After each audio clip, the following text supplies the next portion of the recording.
Hello there, everybody. This is Mel Allen. A little under the weather last week, but now back with the boys of summer. Summer Solstice Eve, Father's Day the Jackson way. Hot town summer in the city. The Yankees box the Sox and chase the Birds. Summer rains a-shining. The Expo Roadshow burns the fair weather states. Summer of '82, New Blue Brew Crew. Gentle Ben tames the Tigers. And the St. Louis Midsummer's Nightmare. The Mets suitor up a rally and a 5-run tally. Summertime, summertime. Summer hot, summer not. It's sink or swim, so come on in. Hot times for all on This Week in Baseball.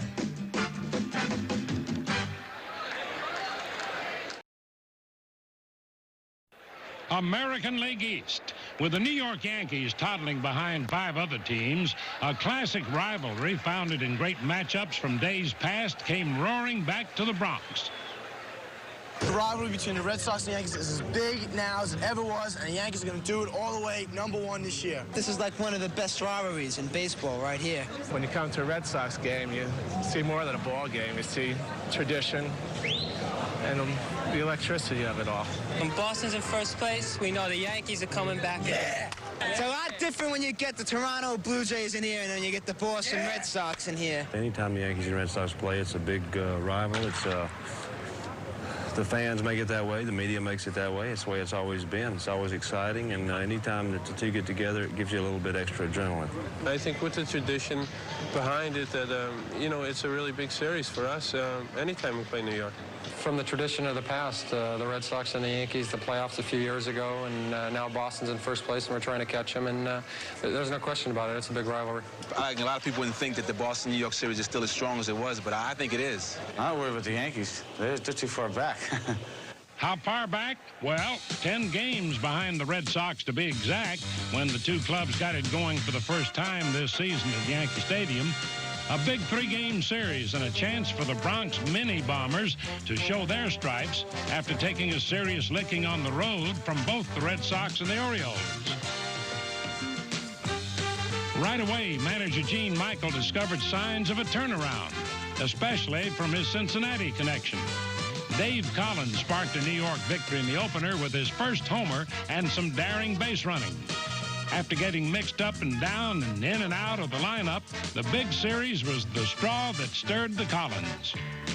Well, it felt good to contribute, and the first game against Boston, I felt like I contributed, and I've been struggling. Anytime you have a good game, it gives you a good feeling, it gives you a little more confidence, and hopefully I'm back on top of my game and I can contribute every night. But the man really tattooing the baseball was Collins' former and present teammate, Ken Griffey, hitting once again like in Cincinnati. Game 2, 8th inning, New York trailing 4-3 with a man on, and there it is. Going, and it is gone. Griffey's blast capped a dramatic 3-run comeback. Just like old times for the turned-on stadium crowd, and about time for the Yankees and the red-hot Griffey, who needed a lift, got it, and enjoyed it. Well, it meant mean a lot to the team. You know, it helped me in terms of getting my mental outlook, you know, a lot better. I was down a few, and then all of a sudden I get a hit, especially because I wasn't hitting very well in the Yankee Stadium, and, you know, it just helped a lot in that respect. And this helped, too. Another Griffey homer the next night to complete a 3-game sweep, moving New York to 7 games behind Boston while tightening up the entire division race. And entering in on Boston's heels, the peppered-up Baltimore Orioles, who figured the time had come to stop messing around. With 8 of 10 victories, the Birds were a-chirping. Now we've started to put some good defense together. Our pitching has been strong. We've been scoring runs all year long. We've got much more power in the lineup than we've ever had before. And it's an Oriole trait to have good starting pitching, and I think it's really coming around for us now. And Jim Palmer backed up his battery mate by winning the opener with his 28th career victory against the Yankees. Since returning from exile in the bullpen, a 2.63 ERA in 5 starts for Gentleman Jim. Scotty McGregor pitched a couple great games for us, and when guys like that start putting it together, everybody starts to play well. And when you play well, you get the breaks. The Orioles had touched home with their 9th win in 11 games, and they did it with strong pitching, good hitting, and steady defense.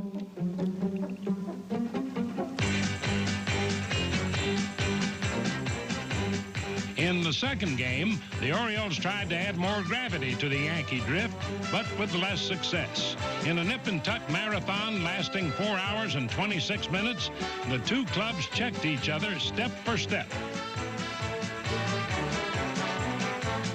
In the 7th, the Yankees tied it reverse bomber style. No more of that, said Earl Weaver, and no more scored thereafter for 9 more innings. But then in the 16th, Willie Randolph stepped up with runners at first and third, the infield and outfield drawn in, and with that, the drawn-out affair was settled on New York's 17th single. 4 singles for Randolph, 4-3 New York. Game 3, and a clouded outcome again until extra innings. Pinch hitter Joe Nolan at bat in the 11th. The picture brightened for the Orioles with Baltimore's 7th pinch hit homer winning the game in the series. And it was Nolan contendere that the Birds were back. Pennant hopes in Motown, however, were held just a little bit shaky for the Detroit Tigers, who walked straight into mass confusion. The imposing Milwaukee Brewers under new manager Harvey Keene came barreling in. The stirred-up Brewers swept the Tigers, raising their winning streak to 5 games, and in moving to 4 games back to the Red Sox, made it look nice and easy.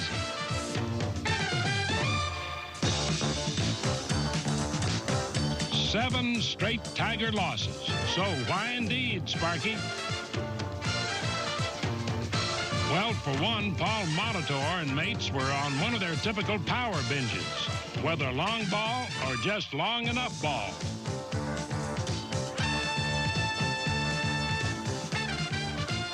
Homer number 6 for Molly blooms a 5-2 Milwaukee win. In a 10-3 victory, Robin Yount hit one out of the park in the first inning and then tried to do the same in the second. Not quite out, but Yount made it count. And inside the Parker, 2 homers in 2 innings and 11 overall for Rockin' Robin. Then Ben Ogilvy took command in yet another victory with 3 home runs, all the old-fashioned style, raising his total to 15. On the mound, nimble Moose Haas gave Milwaukee's belabored starting staff a much-needed complete game, only the team's 8th of the year, and victory number 4 for Haas. Otherwise, it was Raleigh Fingers to the rescue again and again. 3 times Fingers made the Tigers knuckle under, saves 13, 14, and 15. Yes, up and down the division, the favored powerhouses were revved up for action in the American League East. Turning west, the California Angels changed direction again. 8 straight losses at home meant time for a new program.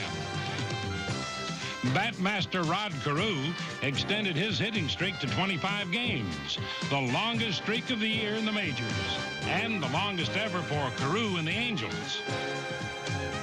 The home losing streak stopped, and the Angels then won 2 of 3 from the White Sox, and Reggie Jackson caught fire. 4 for 4, including home run number 13, helped beat the White Sox 3-1. A Father's Day special for Reggie, who had already homered in 2 other Chicago games, one of them career hit number 2,000. Jackson's ailing dad asked for a big game, so Reggie honored his father and even stole himself a base. Thanks to all that Jackson fraternal power, California regained first place by half a game and this time hoped to hold it. Now, it's time for this week's Volkswagen quiz, brought to you by the 1982 models. Nothing else is a Volkswagen. Catcher John Wathan of the Kansas City Royals recently stole his 23rd base, ranking him 2nd in the league. Wathan has 3 times as many steals as teammate Willie Wilson, and he's closing in on the all-time record for catchers. Can you name the Hall of Fame catcher who holds the all-time record and the catcher of today who gave the record a run? Stay tuned. National League East. Reversing Canadian customs, for the first time ever, the Montreal Expos are playing winning baseball south of the border. The Expos gained ground on the Cardinals during a recent road tour, but lost the .321 bat of Terry Francona to knee surgery. Mike Gates was called up from Wichita, where he'd been hitting .344, and swung right into action against the falling Cubs.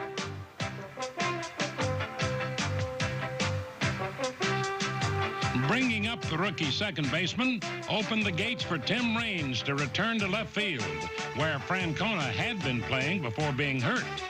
Now, that may sound confusing, but not to the Expos, who were more confused as to why Raines seemed a bit bridled on the bases earlier this year. He's back on the fast track now, however, raising his stolen base count to 27. Also back on track, Andre Dawson, who started Montreal's first 62 games before taking a well-deserved day off with a .309 average. First baseman Al Oliver also had only 1 day off. Taking over the league lead in hitting with a .330 mark might have something to do with that. 9 homers and 47 RBIs might be another reason.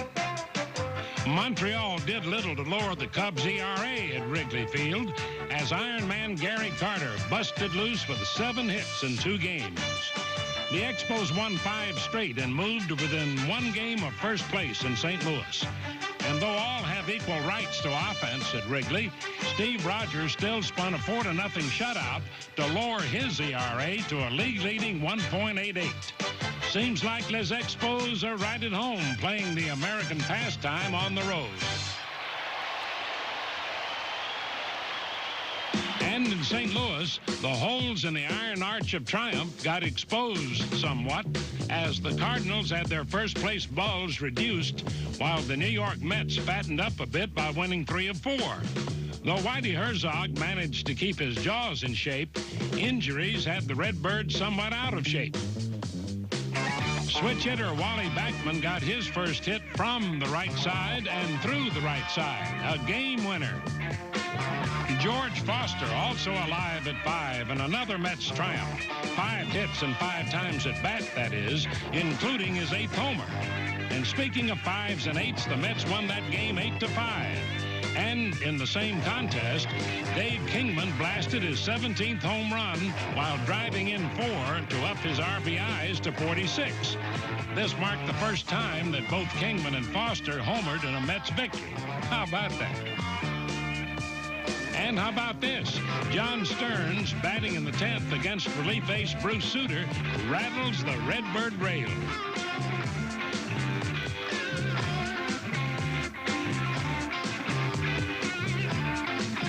The Mets beat Sutter this time 5-4 after beating him 2 days earlier when Ellis Valentine sparked a shocking 5-run rally after St. Louis had carried a 3-0 lead into the ninth. This marked the first time Sutter had been knocked out all season, as fleet-footed Cardinal defenders tried in vain to flag down the Mets' last-ditch blitz.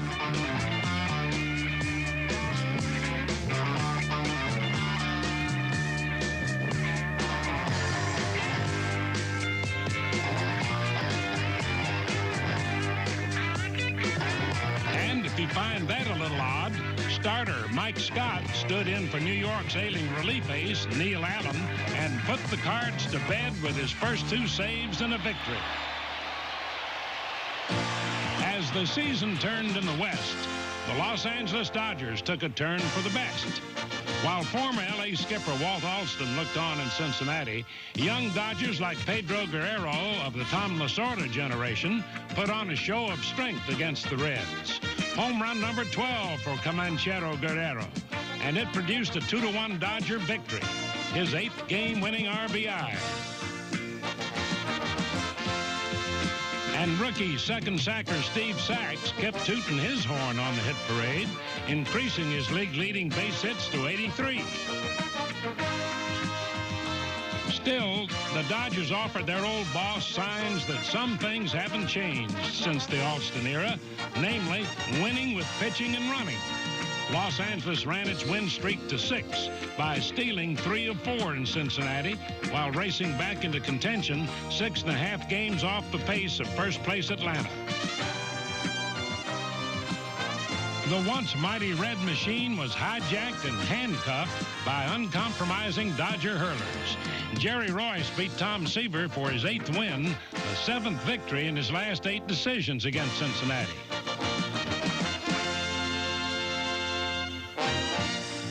Also, Fernando Valenzuela, who combines inward vision and pitching precision, became the league's first 9-game winner with a 2-1 victory. The first win in 5 tries for Fernando against the Reds. And in relief, Steve Howe took the curtain bow. In his last 19 outings, 4 wins, no losses, 3 saves, and 1 earned run for an ERA of 0.29. How's that for an answer to a question mark bullpen? How indeed. Now, how about the answer to this week's Volkswagen quiz? In 1916, Ray Schalk of the White Sox set the Major League record for stolen bases by a catcher with 30. Schalk even stole a few hats in his day, too.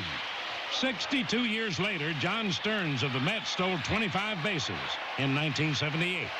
Though the dude fell a bit shy, he did set a National League record for steals by a catcher, and to the best of anyone's recollection, seemed content to only wear his own hat.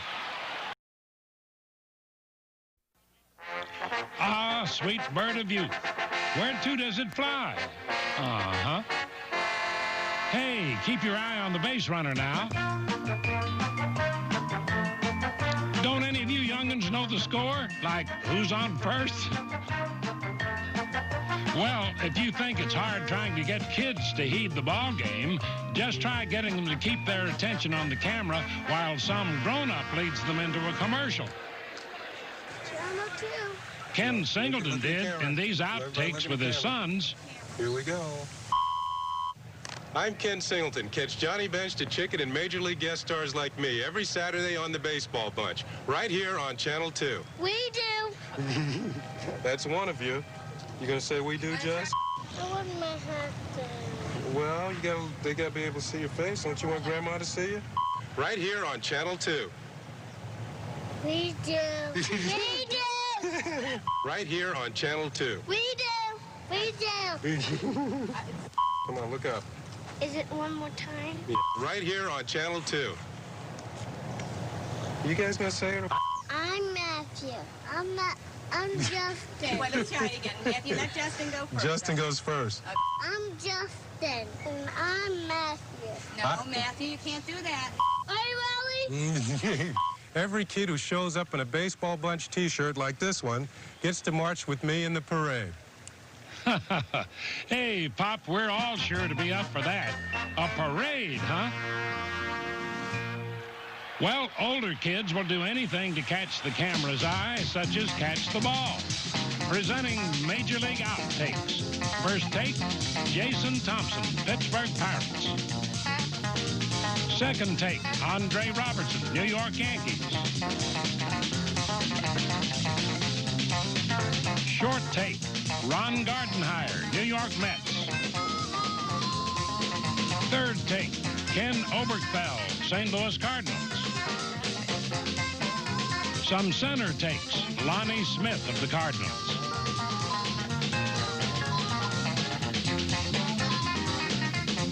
Rupert Jones, San Diego Padres. Chili Davis, San Francisco Giants. The Philadelphia Phillies, Gary Maddox. On the take in right, Jesse Barfield, Toronto.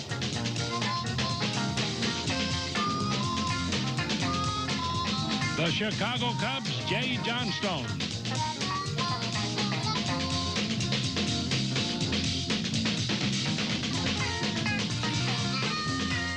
Milwaukee Brewers, Marshall Edwards.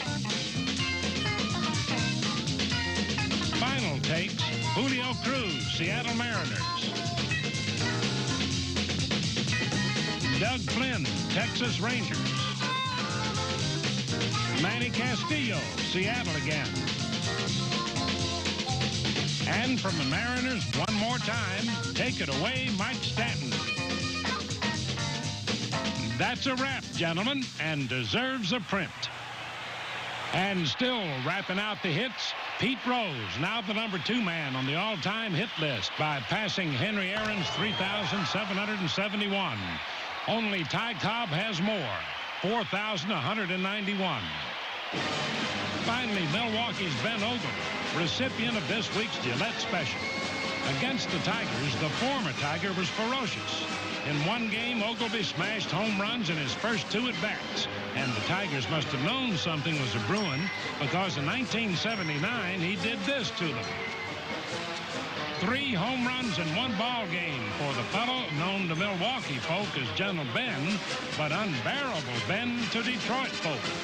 Now, once again, 3 homers in 1 game. Walking the next time.